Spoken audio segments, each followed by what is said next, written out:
musibah besar sekali syirik kepada Allah Subhanahu wa taala. Allah tidak sama dengan makhluknya. Kenapa mereka menyembah, tunduk kepada matahari bukan kepada Allah?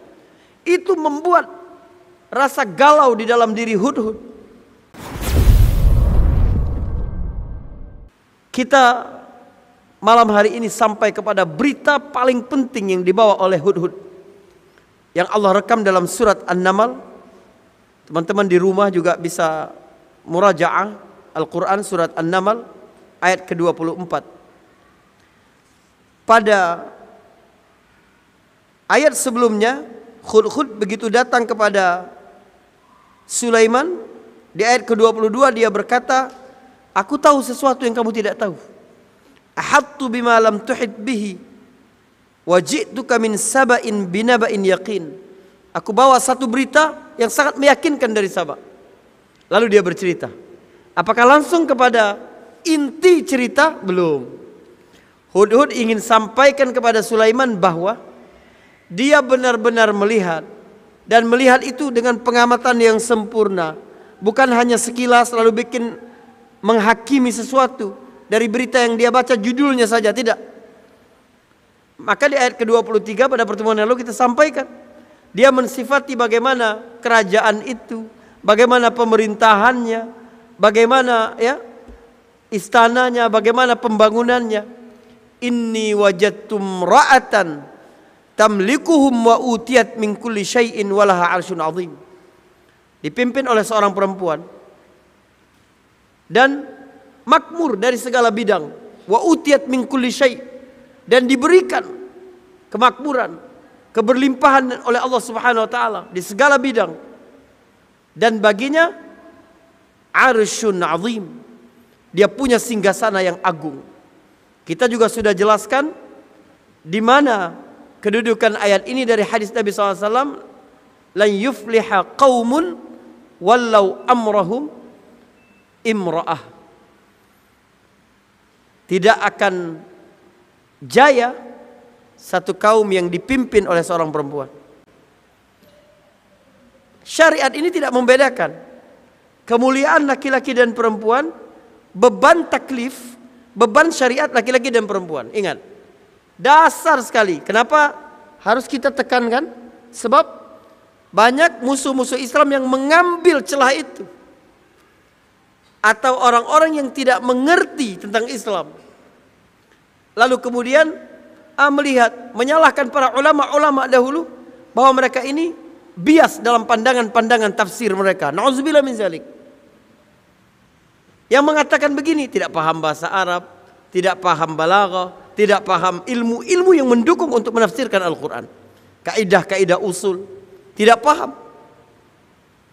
Wanita dan perempuan, wanita dan laki-laki di dalam Islam itu sama kedudukannya dalam dua hal, fit tashrif, fit taklif, dalam urusan kemuliaan dan dalam urusan beban syariat sama. Man amila salihan min dzakarin aw untha. Siapa yang beramal saleh, laki-laki atau perempuan? Innal muslimina wal muslimat wal mu'minina wal mu'minat. Sesungguhnya orang muslim laki-laki dan perempuan, mukmin laki-laki dan mukmin perempuan, sama. Artinya segala sesuatu yang dapat membuat laki-laki mencapai kedudukan yang tinggi di sisi Allah, perempuan juga dapat sampai ke situ.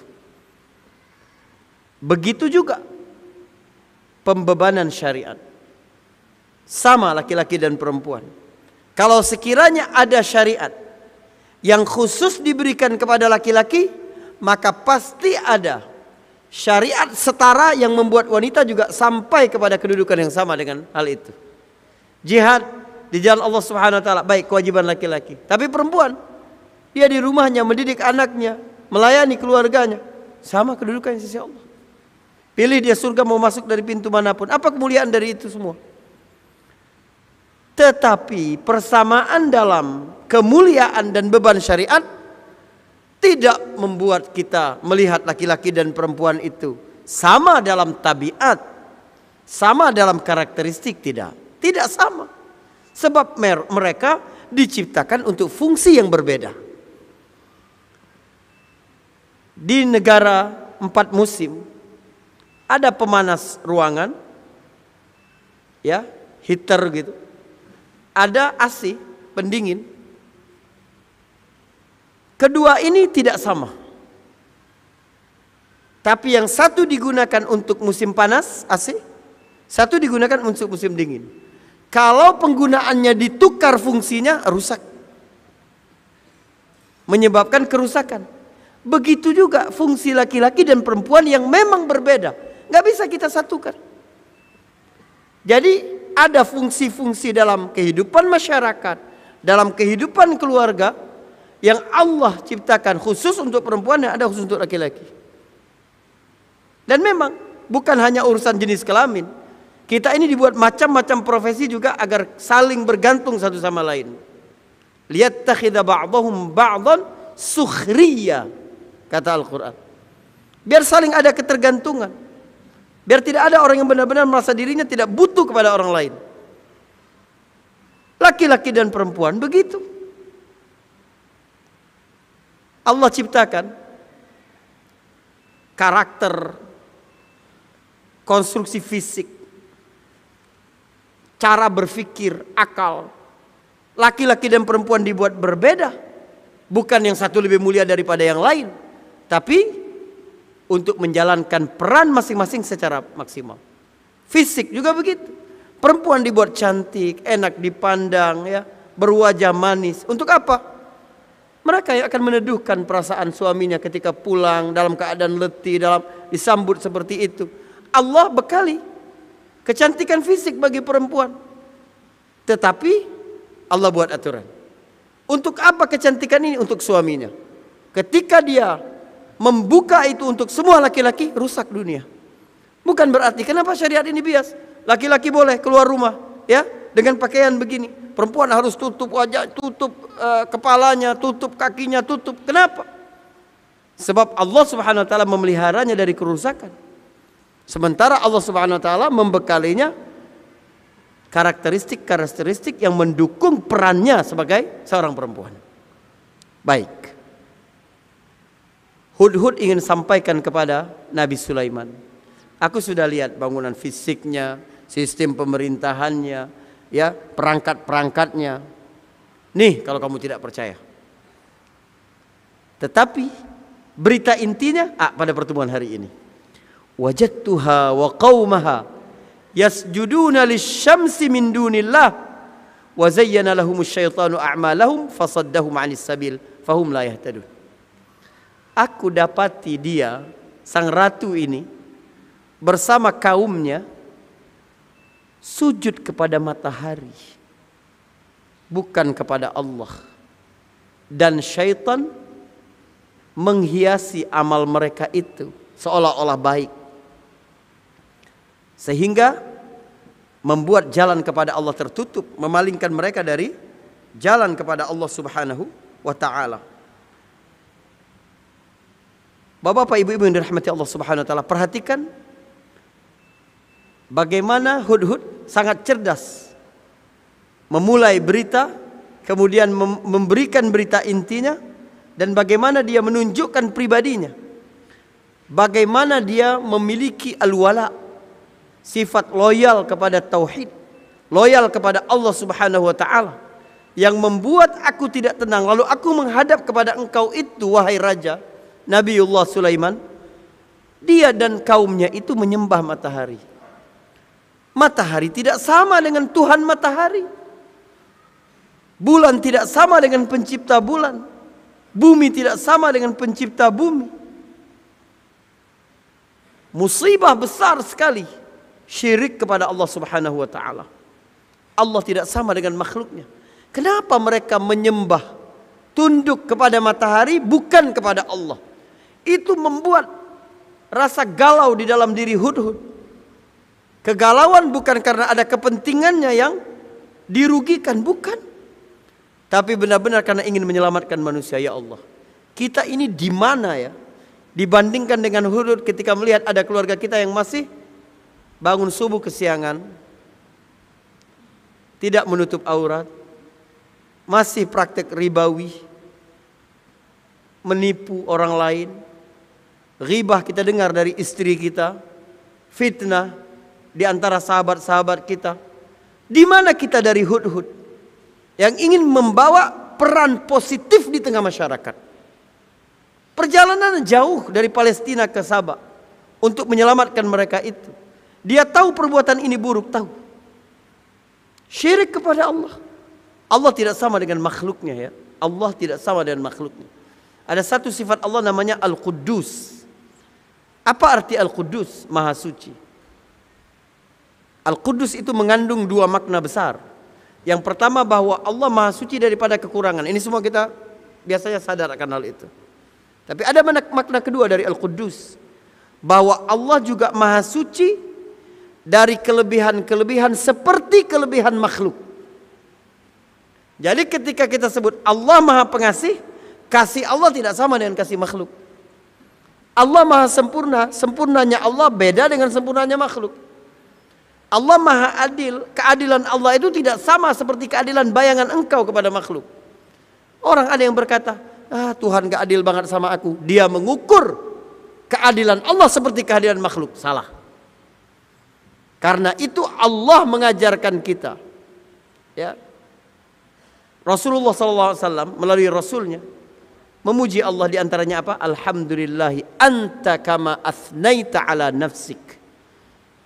Segala puji bagi engkau ya Allah, engkau seperti engkau memuji dirimu sendiri, bukan seperti aku memujimu, bukan. Bagaimanapun kita memuji Allah, mengagungkannya, menunaikan hak Allah, nggak bakal bisa, nggak bakal. Karena itu setinggi apapun ibadahmu kepada Allah, kamu perlu istighfarkan itu, karena tidak bakal bisa memenuhi hak Allah. Salat kita, assalamualaikum warahmatullah, assalamualaikum warahmatullah. Apa ngucap salah itu? Astaghfirullah. Serendah apapun engkau di depan Allah, gak bisa meninggikan Allah sebagaimana mestinya. Allah Al-Quddus, sempurnanya Allah berbeda dengan sempurnanya manusia. Anda lihat seorang anak tumbuh sempurna, Masya Allah. Kenapa? Bisa makan, bisa buang air, bisa tidur, bisa. Sempurna gak orang? Pada sifat makhluk begitu sempurna. Tapi bagi Allah, sempurnanya Allah tidak makan, tidak haus, tidak minum, tidak. Subhanallah. Kok bisa, kata Hudhud? Kalau memang hati kita itu tidak ada rasa cemburu, Allah disekutukan, melihat orang-orang yang menyembah selain Allah Subhanahu wa taala, tidak ada keinginan untuk menyelamatkan mereka dari jurang kehancuran ini. Subhanallah. Malu kita sama Hudhud. Cukup satu hadis saja dari nabimu ketika berkata, la ayyahdiyallah, la ayyahdiyallahu bika rajulan wahidan khairul laka min humurin na'am. Satu orang saja dapat petunjuk melalui engkau, itu lebih baik daripada onta merah, tunggangan paling prestis. Apa? Mobil yang paling mewah sekarang misalnya. Itu satu orang saja. Jadi Hudhud merasa terpanggil. Seterpanggil apa kita ini pada tanggung jawab dakwah di setiap pundak kita ini? Bukan hanya para asatis, bukan hanya para ulama, bukan. Tapi semua kita. Apalagi para pemimpin-pemimpin keluarga.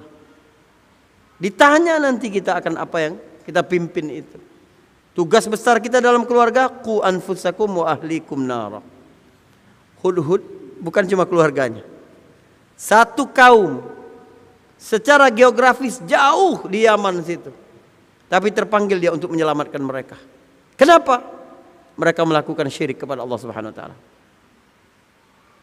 Apakah ini kecelakaan paling besar bangsa Sabah? Tidak. Hudhud sebutkan yang kedua. Wa zayyana lahumus syaitanu a'malahum fasaddahum 'anis sabil fahum la yahtadun. Setan menghiasi amalan mereka itu sehingga mereka menganggap baik amalannya. Subhanallah. Seseorang bermaksiat kepada Allah musibah. Tapi musibah yang lebih besar adalah ada perasaan di dalam dirinya dia bisa jaya, dia bisa selamat, dia bisa sukses dalam kesesatannya itu. Na'udzubillah min dzalik. Dia merasa ya ini memang salah. Tapi aku nggak bisa sukses kalau tidak melalui jalan ini. Tapi aku nggak bisa meraih apa yang kuinginkan kecuali dengan jalan ini. Setan menghiasi seolah-olah kesalahan itu satu yang harus dimaklumi, satu yang baik, satu yang semua orang juga melakukan hal itu. Nauzubillah min zalik. Semakin jauh yang menutup jalan hidayah. Perhatikan, fasaddahum 'anis sabil fahum la yahtadun. Menutup jalan hidayah itu bukan maksiatnya, tapi perasaan bahwa kita benar padahal kita berada dalam kesesatan.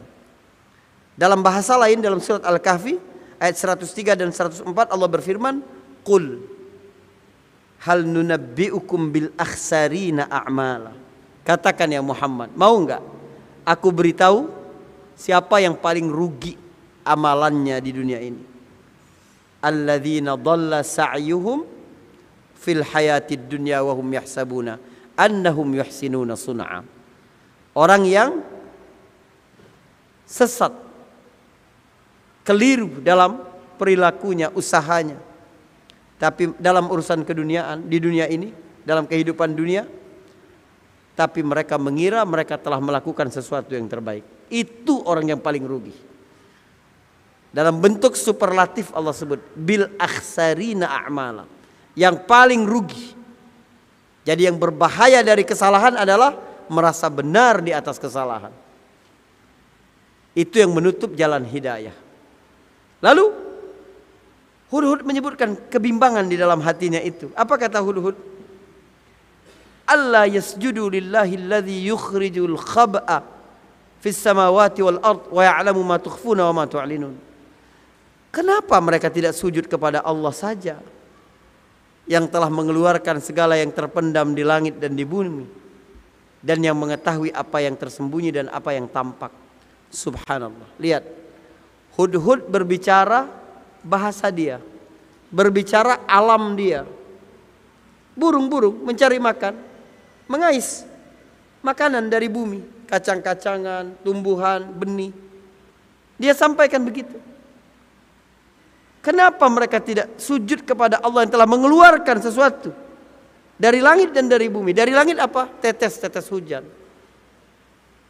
Cerah, langit biru gitu. Orang-orang mulai putus asa karena hujan tidak turun-turun. Lalu mereka meminta kepada Allah Subhanahu wa taala, Allah keluarkan yang terpendam di langit. Allah hujan, beri kehidupan kepada manusia. Atau bibit-bibit tanaman yang tidak bisa dilihat. Ya, ada yang harus dilihat dengan mikroskop, diperbesar sampai 400 kali, baru kelihatan benih. Tapi kemudian keluar cabang, keluar dahan, keluar tumbuhan. Subhanallah. Bagaimana Allah Subhanahu wa taala menghidupkan ini semua? Dari mana asalnya itu? Kalau bukan dari Maha Pencipta, Fatiris samawati wal ard, menciptakan langit dan bumi tanpa bahan baku. Itu arti fatir. Kenapa mereka tidak sujud kepada Allah yang telah mengeluarkan? Perhatikan, bahasa yang digunakan Hudhud ini bagus sekali. Yang kadang-kadang membuat manusia congkak, pongah, sombong kepada Allah, tidak mengakui nikmat-nikmat Allah karena dia mengingkari kebaikan-kebaikan Allah yang setiap hari dia saksikan. Kuncinya di situ. Apa kata Allah? Innal insana li rabbih lakanud wa innahu ala dzalika lasyahid. Sesungguhnya manusia itu memutuskan, ya, menutup pengakuannya bahwa Allah lah yang memberikan ini semua. Kufur nikmat manusia itu, dan dia menyaksikan itu. Menyaksikan itu, wa innahu ala dzalika, dan dia akan hal itu la syahid, benar-benar menyaksikan. Ada dua pengertian zalika di situ. Yang pertama, dan dia akan nikmat-nikmat Allah itu dia menyaksikan. Siapa yang tidak menyaksikan tumbuhan, hijau, gunung, hujan, pantai, ya, kedua orang tuanya, keluarganya? Siapa yang tidak menyaksikan itu? Tapi dia kufur. Atau zalika di situ adalah kanutnya itu, keingkarannya itu. Dia menyaksikan, dia sadar bahwa dia itu ingkar, tapi dia tetap tidak salat, ya, minum minuman keras, makan sesuatu yang haram, mengambil hak orang lain, tidak berpuasa Ramadan, berzina, minum khamar, subhanallah, membunuh manusia. Manusia menyaksikan keingkarannya sebagaimana mereka menyaksikan nikmatnya. Karena itu dalam lafaz sayyidul istighfar ada pengakuan akan dua hal itu. Abu'u laka bi ni'matika alayya wa abu'u bi dzambi. Aku mengakui nikmatmu kepadaku ya Allah, tapi aku juga mengakui dosa-dosaku ya Allah. Ini pengakuan, bentuk cara kita merayu Allah Subhanahu wa taala bahwa aku ini bermaksiat kepadamu ya Allah, bukan karena aku sombong, bukan karena aku merasa kuat, bukan karena aku meremehkan keagunganmu, bukan ya Allah. Tapi memang hamba ini lemah, hamba suka lupa, hamba tergoda oleh syaitan, hamba terbawa oleh hawa nafsu. Begitu pengakuan. Maka siapa yang membaca sayyidul istighfar ini di waktu pagi, Allah ampuni semua dosa yang dia lakukan pada malamnya. Siapa yang membacanya di waktu sore, Allah ampuni semua dosa yang dilakukan pada siang. Allahumma anta rabbi la ilaha illa anta khalaqtani wa ana 'abduka wa ana 'ala 'ahdika wa wa'dika mastata'tu a'udzu bika min syarri ma sana'tu abu'u laka bi ni'matika 'alayya wa abu'u bi dhanbi faghfir li fa innahu la yaghfiru dzunuba illa anta. Manusia, Allah mengetahui apa yang mereka sembunyikan dan apa yang mereka perlihatkan. Lalu perhatikan, ini burung cerdas sekali ini. Di ayat ke-26 dia berkata, Allahu la ilaha illa huwa rabbul arsyil azim. Allah. Kenapa mereka tidak menyembah Allah? Yaitu Allah yang memiliki, yang tidak ada Tuhan selain Dia. Dia memiliki singgasana yang sangat besar. Dia memiliki arsy yang sangat agung. Untuk apa kata-kata di ayat ke-26 ini? Untuk Sulaiman. Seolah-olah Hudhud ingin berkata, Sulaiman, Baginda, jangan menghukum aku karena ikut tidak baris ya, karena aku tidak ikut baris ya. Jangan menghukum aku karena terlambat berada dalam barisan. Mentang-mentang engkau memiliki kekuasaan, engkau menghukumku, tidak. Allah punya kerajaan lebih besar dari engkau. Allah lebih kuasa daripada engkau. Allah subhanallah. Ini cerdas sekali burung Hudhud. Dia mengingatkan kepada Nabi Sulaiman alaihissalam. Abu Mas'ud Al-Badri pernah bercerita, aku pernah mencambuk hamba cahayaku, mencambuknya sangat kuat gitu. Karena aku sangat marah. Tiba-tiba ada suara di belakangku, i'lam ya Aba Mas'ud, i'lam Aba Mas'ud, ketahuilah wahai Abu Mas'ud, i'lam Aba Mas'ud. Tapi karena aku terlalu marah, aku tidak hafal suara itu. Gak ngeh kata orang kita ini. Gak ngeh dengan suara siapa itu. Sampai suara itu mendekat, aku baru tahu, ternyata Rasulullah. Begitu aku menoleh, Rasulullah berkata, i'lam Aba Mas'ud. Ya. Allahu aqdaru alaika minka ala ghulamak. Atau kama qala. Allah Subhanahu wa taala lebih berkuasa atas dirimu daripada dirimu atas hamba sahayamu itu. Subhanallah. Sejak itu aku tidak lagi memukul hamba sahayaku. Orang diingatkan dengan kebesaran Allah akan mengerem mereka untuk berbuat zalim kepada orang lain walaupun dia berkuasa akan hal itu. Lalu apa kata Sulaiman? Qala sananzuru asadaqta am kunta minal kadhibin. Ini pelajaran banget. Ini ayat namanya ayat investigasi. Pelajaran bagi seluruh pemimpin, pemegang kebijakan, orang tua, guru, bos di perusahaan, kepala tim, kepala dinas, gubernur, menteri, presiden, siapapun yang memegang urusan orang banyak, jangan terburu-buru mengambil keputusan kecuali engkau telah menelitinya dulu, engkau sudah menyelidikinya dulu, engkau sudah lihat dulu benar apa tidak itu sebelum memutuskan satu perkara. Na'udzubillah min zalik. Ya. Asadaqta am kunta minal kadhibin. Engkau benar atau engkau termasuk orang yang dusta. Perhatikan. Nabi Sulaiman tetap ingin investigasi lebih dalam, tidak langsung percaya berita dari Hudhud. Tapi Nabi Sulaiman tidak mau menjatuhkan Hudhud. Nabi Sulaiman tidak berkata asadaqta am kadzabta. Engkau jujur atau engkau bohong, tidak. Engkau telah jujur atau engkau termasuk orang-orang yang bohong. Sebab agar seseorang nyaman mengakui kesalahannya, jangan langsung divonis. Tapi Nabi Sulaiman ada rasa lembut dalam hatinya.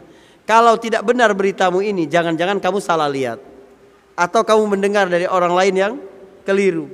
Kadang kita ikut menyebarkan berita bohong bukan karena kita berniat berbohong, tapi kita juga dibohongin oleh orang lain. Itu sebabnya. Gitu.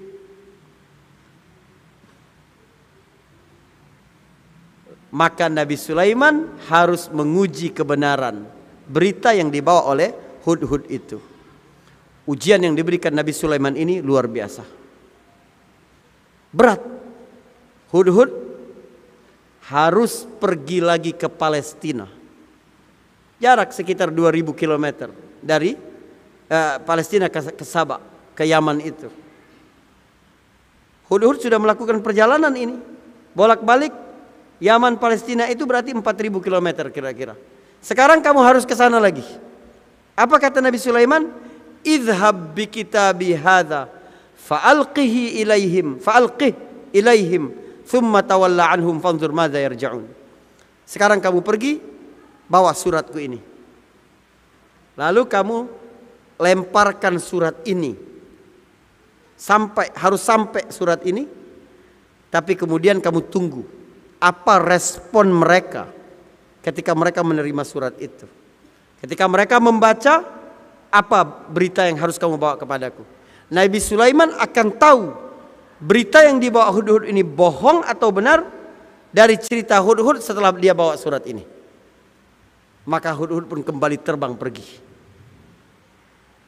Dalam satu kisah disebutkan dia langsung masuk. Coba bayangkan kalau manusia yang disuruh Nabi Sulaiman butuh perjalanan waktu yang lebih panjang, dan istana Ratu Balqis ini berlapis-lapis penjagaannya. Tapi semuanya lolos. Sehingga Ratu Balqis ketika mendapati ada surat yang terjatuh di pangkuannya, dia berada di ruangannya, dia tahu bahwa ini bukan surat dari sembarangan orang. Sampai sekarang kita tidak tahu apa isi dari surat itu. Lalu ada lompatan artistik dalam kisah. Ketika Ratu Balqis kemudian meminta pendapat kepada para menteri, pada para penasehat-penasehatnya, barulah Allah bercerita apa isi surat Nabi Sulaiman itu. Ratu Balqis memanggil para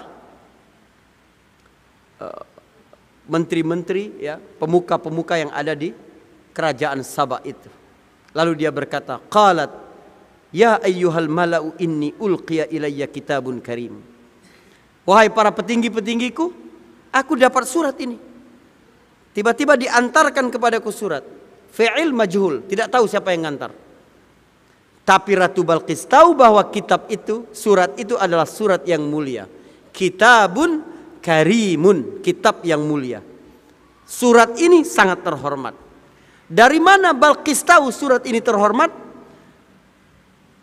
Ada 3 hal yang membuat Ratu Balqis tahu surat ini terhormat. Yang pertama, innahu min Sulaiman wa innahu bismillahirrahmanirrahim. Allah ta'alu alayya wa'tuni muslimin. Surat itu waktu dibuka isinya pendek sekali. Sesungguhnya surat ini dari Sulaiman dan sesungguhnya dia atas nama Allah yang Maha Rahman lagi Maha Rahim. Engkau jangan berbuat sombong, jangan berlaku sombong kepadaku, datanglah dalam keadaan menyerahkan diri. Subhanallah. Lihat apa yang membuat Ratu Balqis tahu surat ini adalah surat yang agung. Pertama, dia berasal dari Sulaiman. Raja sesama raja pasti ada informan.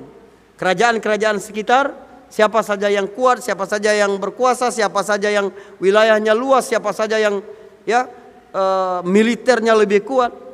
Dia tahu ini dari Sulaiman. Walaupun tidak kenal tapi pernah dengar tentang Sulaiman. Mustahil kerajaan besar adik kuasa pada ketika itu. Bahkan dibandingkan di pertemuan lalu kita sampaikan bagaimana realita fakta seputar kerajaan Sulaiman yang tidak bisa dikalahkan oleh kekuatan dunia sampai hari ini. karena dia dari Sulaiman. Yang kedua, membuat dia lebih mulia lagi adalah karena Sulaiman bukan berbicara atas nama pribadi, tapi dia atas nama Allah Subhanahu wa taala. Innahu min Sulaiman wa innahu bismillahirrahmanirrahim. Sebab ketiga yang membuat surat ini sangat agung adalah ada stempel di situ. Surat ini bukan sembarangan, tapi surat resmi. Maka perlu respon yang hati-hati akan hal itu. Ratu Balqis meminta pendapat kepada petinggi-petinggi di kerajaan itu. Ratu Balqis memanggil para petinggi-petingginya, lalu berkata, qalat ya ayyuhal mala'u aftuni fi amri ma kuntu qati'atan amran hatta tashhadun. Wahai para menteri, para penasehat, beri aku pendapat tentang urusan ini, sebab aku tidak mengambil keputusan kecuali setelah minta pertimbangan dari kalian. Ini menunjukkan kebijaksanaan lain dari Ratu Balqis, bahwa musyawarah itu penting sekali. Rasul sallallahu alaihi wasallam yang setiap langkah-langkahnya dibimbing oleh wahyu, tetap mempraktekkan, memberi contoh kepada kita bagaimana menjadi pemimpin yang baik itu dengan bermusyawarah. Allah Subhanahu wa taala perintahkan Nabi, wasyawirhum fil amri fa idza azamta fatawakkal 'ala Allah. Ajak mereka musyawarah. Padahal Nabi di bawah bimbingan wahyu tapi masih tetap bermusyawarah. Jadi ide yang cemerlang itu, ya, satu ide cemerlang itu biasanya berasal dari ratusan atau puluhan usul-usul atau ide-ide biasa, kemudian baru dapat satu yang paling cemerlang. Waktu perang Uhud, Nabi SAW awalnya pingin perang itu terjadi di dalam kota Madinah. Jadi mereka menunggu musuh datang, atau city war. Sebab orang-orang musyrik tidak tahu seluk-beluk jalan-jalan Madinah, gang-gangnya itu, sehingga bisa dicegat dari balik-balik pintu dan tembok, lalu mereka kewalahan di situ. Tapi para sahabat, apalagi yang tidak sempat hadir pada perang Badar tahun lalu, tahun kedua, sekarang tahun ketiga, itu bersemangat sekali mendengar cerita tentang kemenangan di Badar. Mereka juga ingin berjuang, ingin berperang di jalan Allah Subhanahu wa taala. Akhirnya Nabi ikut pendapat mereka ini dan berkata, kalau gitu baik kita keluar, kata Nabi. Lalu Nabi masuk ke rumahnya dan mempersiapkan baju perangnya. Di luar, para sahabat saling berbicara sesama mereka. Kalian ini, apalagi anak-anak muda, memaksa Nabi SAW. Nabi condong untuk tinggal di Madinah, tapi kalian memaksanya untuk keluar. Akhirnya ada rasa tidak enak dalam diri mereka. Mereka tunggu. Ketika Nabi keluar, mereka bilang, ya Rasulullah, terserah pada dirimu.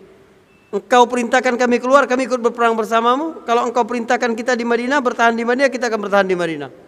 Kata Nabi, pantang bagi kami para nabi kalau sudah pakai pakaian perang begini untuk mundur, tidak keluar ke medan pertempuran.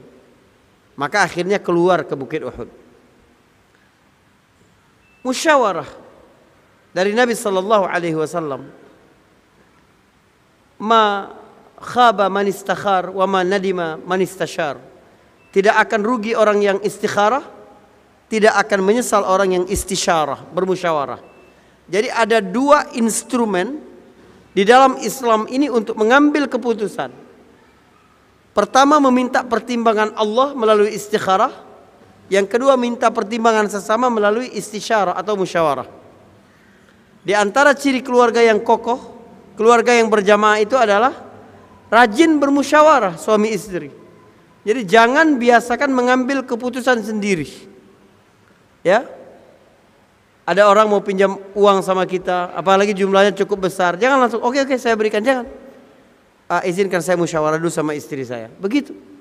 Bukan takut sama istri, bukan. Tapi kita menghargai bagaimana komitmen hidup bersama di segala bidang itu, mempertimbangkan dan memahami pendapat-pendapat dan pertimbangan-pertimbangan masing-masing pihak. Ini Ratu Balqis minta pendapat pada mereka. Artinya Ratu Balqis ini berada dalam kebimbangan. Apa yang harus dilakukan? Padahal dia adalah seorang ratu yang sangat cerdas. Apa jawaban para petinggi-petinggi negara itu? Qalu nahnu ulu quwwatin wa ulu ba'sin syadidin wal amru ilaiki fanzuri madza ta'murin. Kita ini tentara-tentara, punya tentara yang kuat, prajurit yang kuat, dan perlengkapan perang yang tangguh. Artinya kita bisa menghadapi ini, jangan takut. Perang kita. Tapi keputusan akhir tetap sama Baginda Ratu. Apapun perintahmu kami akan ikut. Subhanallah. Pengaruh bermula dari keteladanan. Pengaruh bermula dari bagaimana rasa dekat, sayang kepada bawahan-bawahan dan yang berada dalam kepemimpinan kita itu. Sehingga walaupun prajuritnya menyebutkan bahwa kita siap untuk melawan ini, tapi urusan ini kami serahkan kepada engkau.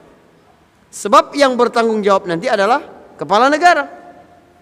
Karena itu dalam Quran, wasyawirhum fil amri fa idza azamta. Ta itu artinya engkau bentuk tunggal, orang kedua tunggal. Ajak mereka bermusyawarah Muhammad, satu orang pemimpin itu. Apabila engkau sudah memutuskan satu persoalan engkau sendiri, maka tawakal sama Allah. Kalau sekiranya ikut musyawarah itu wajib selalu bagi seorang pemimpin, maka ayat itu akan berbunyi fa idza azamtum fatawakkalu 'ala Allah. Ajak mereka musyawarah, kalau kalian sudah putuskan persoalan kalian, maka kalian bertawakal sama Allah. Tapi tidak. Apabila engkau, wahai pemimpin, wahai presiden, wahai raja, kepala, sudah memutuskan satu persoalan, tawakal sama Allah. Tanggung jawab pemimpin itu. Nah, Ratu Balqis menyebutkan kebimbangannya, memilih jalan damai. Qalat innal muluka idza dakhalu qaryatan afsaduha wa ja'alu a'izzata ahliha adillah. Wa kadzalika yaf'alun. Raja itu kalau masuk satu negeri, dia akan merusak semua isinya dan menjadikan yang mulia menjadi hina. Dan mereka memang melakukan seperti itu. Sekarang Balqis ingin menyebutkan bahwa aku akan uji ini Sulaiman ini. Dia ini benar raja atau nabi? Hanya raja atau nabi? Benar tidak seperti yang dia tulis dalam surat bahwa dia ini menulis mengajak atas nama Allah, bukan untuk kepentingan pribadi dia. Maka kata Ratu Balqis, wa inni mursilatun ilaihim bihadiyatin fanaziratun bima yarji'ul mursalun. Aku akan kirim hadiah. Subhanallah. Cerdas sekali. Raja pasti suka dengan hadiah. Tapi kalau nabi tidak suka. Nabi Sulaiman telah diberikan nikmat kenabian, hikmah, ilmu. Apa artinya harta bagi Nabi Sulaiman? Lihat Nabi SAW ketika orang-orang Quraisy merasa bahwa Muhammad ini ditekan, dihadang, disakiti, tidak berubah, tetap berdakwah. Coba sekarang kata Utbah bin Rabi'ah, salah satu pemimpin Quraisy, kepada pemuka-pemuka yang lain, bagaimana kalau aku datang, aku menawarkan sesuatu kepada dia, kita udah deh, kita turun tawaran kita kepada Muhammad. Aku akan sampaikan beberapa tawaran yang menarik kepada dia kalau dia mau ikut. Mulai mereka membujuk Nabi. Orang-orang kafir yunfiquna amwalahum liyasuddu an sabilillah. Mereka rela untuk mengeluarkan segala sesuatu agar manusia terhalang dari jalan kebenaran. Datang Utbah bin Rabi'ah kepada Nabi. Nabi sedang duduk di haram, di samping Ka'bah. Datang. Muhammad, aku mau bicara. Silakan kata Nabi. Nabi berikan ruang kepada Utbah. Silakan berbicara sampai selesai. Adab Nabi SAW agar musuh nanti tidak punya pilihan kecuali memberikan kesempatan yang sama kepada Nabi untuk menjawab. Maka Utbah berkata, engkau tahu kedudukanmu di tengah-tengah kami ini sangat tinggi Muhammad, sangat mulia engkau. Dipuji-puji. Nabi menunggu dengan tenang, dengan sabar. Nabi menunggu. Isinya apa ini? Utbah ini semua kata-katanya luar biasa sekali. Dia menawarkan kepada Nabi SAW dunia. Apa kata Utbah? Kalau engkau melakukan ini, berdakwah ini, karena mengharapkan harta, kekayaan, materi, kami akan kumpulkan materi dari orang Quraisy, kami berikan kepada engkau, sehingga engkau menjadi orang yang paling kaya di Quraisy. Subhanallah. Kalau sekiranya Nabi ini ahlud dunia, apa tawaran yang lebih menarik dari itu? Ditawarkan harta semuanya, engkau jadi orang yang paling kaya. Banyak orang yang menjual keyakinan, idealismenya, karena uang, karena harta, karena materi. Ini tawaran pertama Utbah, menggiurkan sekali. Kami akan berikan engkau. Dan dia tidak main-main dengan tawarannya itu. Atau kata Utbah, kalau engkau ingin pengaruh, kami buat engkau sebagai pemimpin kami. Kami tidak akan memutuskan satu perkara kecuali sesuai dengan persetujuanmu. Subhanallah. Tadi harta, sekarang kekuasaan. Atau kalau engkau mau diangkat menjadi raja, ini tawaran ketiga nih, lebih menggiurkan lagi. Raja boleh melakukan apa saja. Raja dapat merampas, mengambil harta ini, membuat hukum begini, membuat. Kami angkat engkau menjadi raja, kata Utbah. 3 tawaran menggiurkan semua. Tawaran yang keempat terlihat baik dan sopan sekali, tapi ini kurang ajar. Apa kata Utbah? Tapi kalau engkau merasa bahwa engkau pun di luar kendalimu, ada sesuatu, ada jin dalam tubuhmu atau ada sihir, kau merasa nggak bisa mengendalikannya juga, kenapa engkau melakukan ini? Kami akan cari tabib, kami akan cari orang pintar dari Persia, dari Romawi, berapapun kami akan bayar untuk kamu. Seolah-olah Utbah berkata, orang nggak tertarik dengan harta, nggak tertarik dengan jabatan, nggak tertarik dengan kekuasaan, apalagi kalau bukan gila atau orang bodoh. Kami akan obat engkau. Lalu Nabi kemudian menjawab. Sudah selesai dari ucapan Utbah, baru Nabi sampaikan. Tidak tertarik sama sekali. Nabi membacakan surat Fussilat sampai kepada ayat fa in a'radu faqul anzartukum sa'iqatan mithla sa'iqati 'adin wa thamud. Kalau sekiranya mereka berpaling, katakan ya Muhammad, kalau sekiranya mereka berpaling, kami memberi ancaman badai datang, ya, seperti yang datang kepada kaum Samud dan kaum 'Ad. Begitu mendengar itu, Utbah merasakan seolah-olah azab itu sudah berada di belakang. Dia meletakkan tangannya ke mulut Nabi SAW dan berkata, anshuduka warrahim, anshuduka warrahim. Tolong hentikan Muhammad, demi hubungan, kita masih ada hubungan keluarga, masih ada hubungan silaturahim. Jangan katakan itu, jangan katakan itu. Sebab dia yakin sekali apa yang dikatakan Nabi pasti akan terjadi. Lalu Utbah lupa dengan kedudukannya di tengah kaumnya. Utbah lupa dengan misinya, kenapa dia menghadap Nabi SAW. Lalu mengemis-ngemis kepada Nabi SAW. Lalu lari dia dalam keadaan takut. Ketika mendatangi para pemimpin-pemimpin yang lain, tidak butuh tafsir yang terlalu cerdas. Melihat Utbah dalam keadaan takut dan berubah. Mereka berkata, Utbah datang dengan wajah yang berbeda dengan wajah ketika dia pergi. Lalu Utbah berkata kepada mereka, seperti Utbah seorang da'i, utusan dari Nabi untuk berdakwah kepada mereka. Kata Utbah, aku benar-benar menasihati kalian, udah biarkan Muhammad dengan urusannya. Ya, kamu bertanya apa yang terjadi padaku? Ada badai yang di belakangku ini siap untuk membinasakan kita semua. Maka biarkan Muhammad. Kalau sekiranya dia memperoleh kejayaan karena ini, ya, kalau dia memperoleh kecelakaan karena ini, dimusuhi oleh orang-orang di Jazirah Arab ini, maka kamu berlepas diri.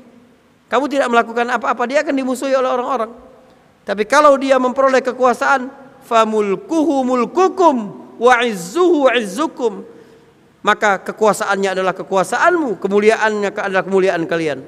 Kalian juga akan dapat karena dia dari Quraisy, orang Mekah. Kalian akan ikut naik.